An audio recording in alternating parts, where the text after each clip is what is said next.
Okay, today I am changing out a combination switch, or the turn signal windshield washer switch. As you can see, I popped the cap off the end to see if the contacts were good, and they were all screwed up in there. This is my son's 99 W202. So the steering wheel's off. I've done a video on that. It's the exact same thing. Take the steering wheel off, and then put your wheels dead ahead, straight forward, because if you don't, these two little holes are not going to line up for these two little screws, which I have half unscrewed. And anyway, pull your key out, lock the steering wheel facing forward, and then we're going to remove these two screws that pull off the clock spring for the airbag and the ESP sensor, if you have ESP. This car does not have it, but if you have ESP sensor, it'll be contained and attached to this clock spring. And actually, as you can see little no wheels turned, no wheels turned. So dead ahead, and this little mark here lines up with the little red. No, it doesn't quite line up. I'm gonna have to, somebody might have had this off before. So I'm gonna line this up, line that back up when I put it back on.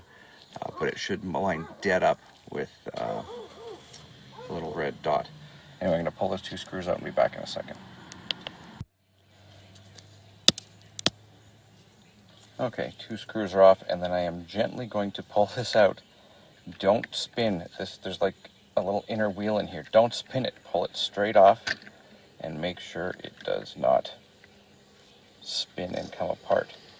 Keep those two parts together. As you can see, this rotates. Don't let that rotate. Keep it in the exact same orientation. These little feet, there's three little feet here. They're going to line up there, there, and there. When it goes back in, this will be off and plug into here. See that plug is the female end, male end. It'll plug back in when it goes. So put this aside where it's not going to get moved, and turn while you've got it out. And I need another screwdriver. I need a bigger Phillips, so I will be back in 1 minute.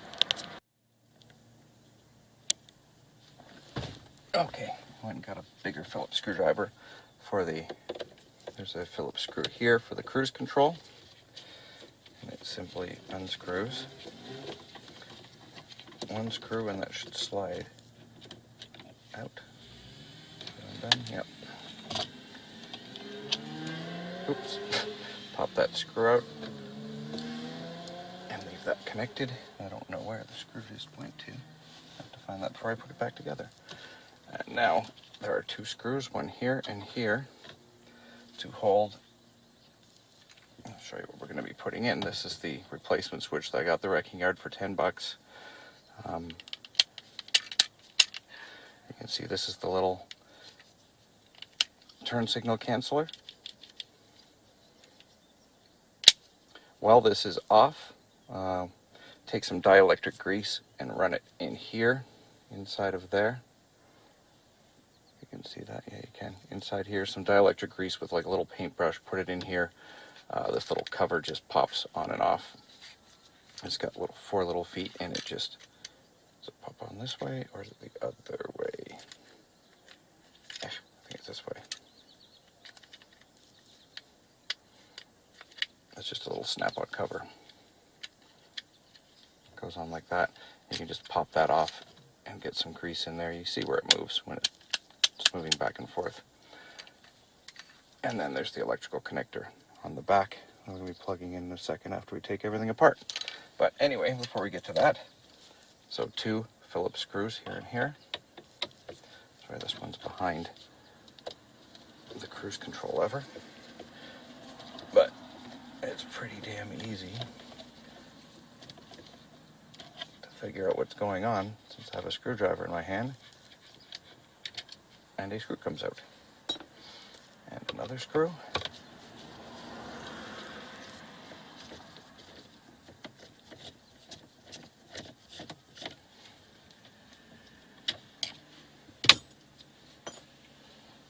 And then slide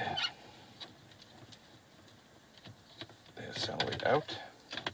Now this little lock, this is the little pin for the airbag that's going to transfer over onto this one right here. And I haven't taken one of these off before, these little pins off. I'm not sure exactly how it pops out. Oh, okay. So push in here, and it pulls through. It looks like it pulls through. Push in, pop through, and then the wiring should pop out.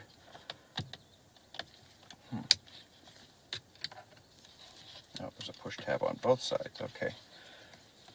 There's a push tab on the back side, push tab on the front side, and then it just slides through, and the wire pops through the little slot. And then on the back here is the electrical connector.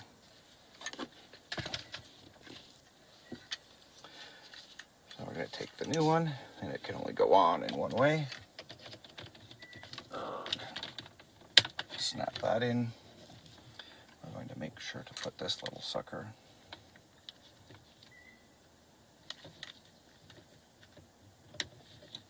back on. Wires through. Snaps into place. Slide the whole thing gently back in.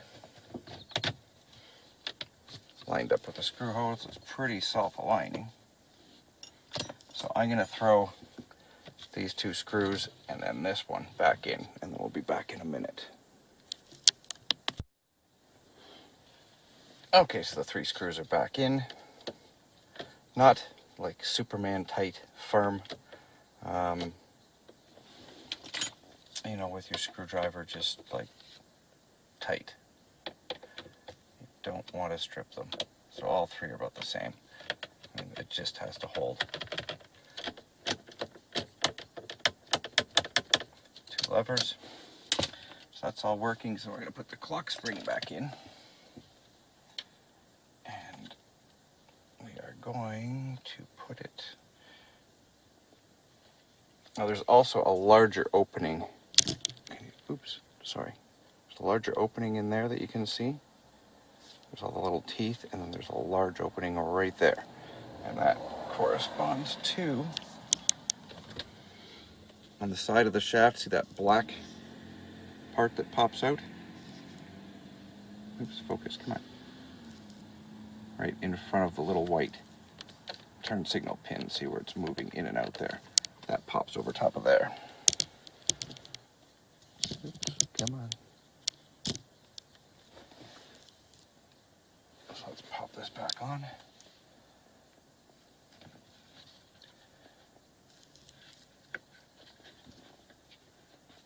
Do not pull these apart, because if you do, your clock spring for your airbag will unwind and you're not going to be a happy person. So that goes in and on. Is it lined up with the arrow? Huh, it's not quite lined up with the arrow. Let's pull that off again.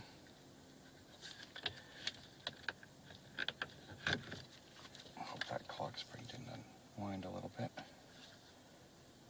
Okay, try it again.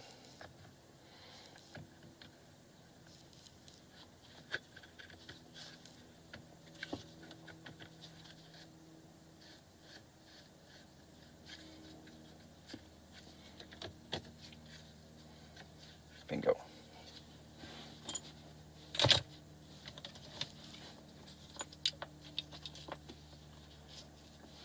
And take your 2 small Phillips screws.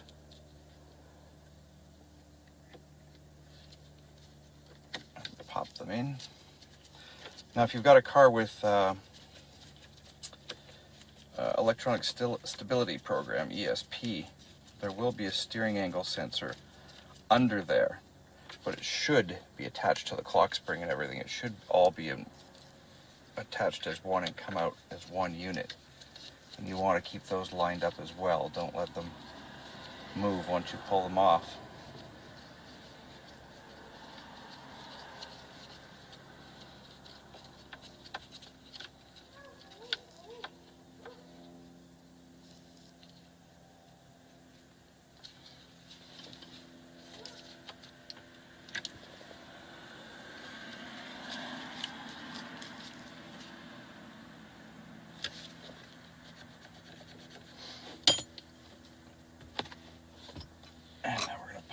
steering wheel back on.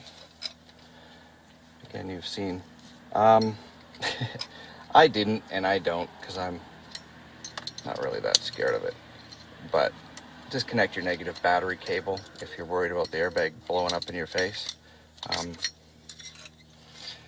I'm going to tell you to do that.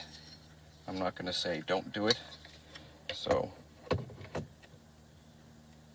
and then line up. Hold on a second, I'll show you in 2 seconds once I get this on there.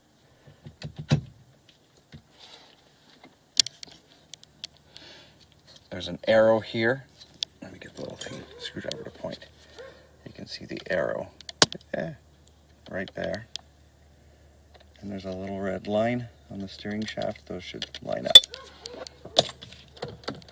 And then you just hook up your airbag again. Again, this was all covered in the steering wheel removal video. So we're back to installing the airbag and everything. Again, refer back to the steering wheel video. If not, there's three connectors that this goes right in the back of the center of the airbag. And there's a small and a large connector here. You can't mix them up because they won't connect to each other's terminal. And that's for the horn. Actually, horn, if you touch these two together. Oh, well, I guess with the car on, because the horn doesn't work with the car off. And I'm not turning the car on because I don't have the airbag hooked up and I don't want an SRS light to go out. Anyway, thanks for watching. That's wiper switch removal and replacement. Thanks for watching. Real quickie addendum to this turn signal combination switch repair. Make sure to unhook your negative battery cable or else you'll be in the same position that I am. Well, unless you don't make the boo-boo that I did. I put the key in the ignition with the wheel and the airbag off to make sure the wiper switch worked. And the second I did it, I went, crap, SRS airbag light is now on. Because I turned the key on, because I put the key in the ignition with the airbag out. If you just take the airbag out and you have the key out of the ignition and you never put the key back in the ignition while you're doing this whole thing, you will be fine with the battery hooked up. If you screw up and put the key in the ignition with the battery hooked up, you will have an SRS light that will have to be reset by the dealership or someone with a star scanner or anyway, the scanner that I don't have. Damn it. Pissed off at myself for doing that. So anyway, if you do, you might as well just do it. Just unhook the negative battery cable. Negative. Not positive. Negative battery cable. Before you do any of this. Again, I was stupid and, you know, I wasn't even thinking. Just brain fart, stuck the key in, tried the wiper, and as soon as I did it, I went, crap, I'm an idiot. But anyway, hopefully you're not an idiot and you listen and don't do what the idiot me did. Again, if you're going to leave your battery hooked up, take your key and throw it across your yard to the other side of the yard so you don't put it in to test your wiper switch. Keep your key away from the car. If you can't trust yourself with that, unhook the negative battery cable. Sorry for droning on, but you don't want to have to go through that. Thanks for watching.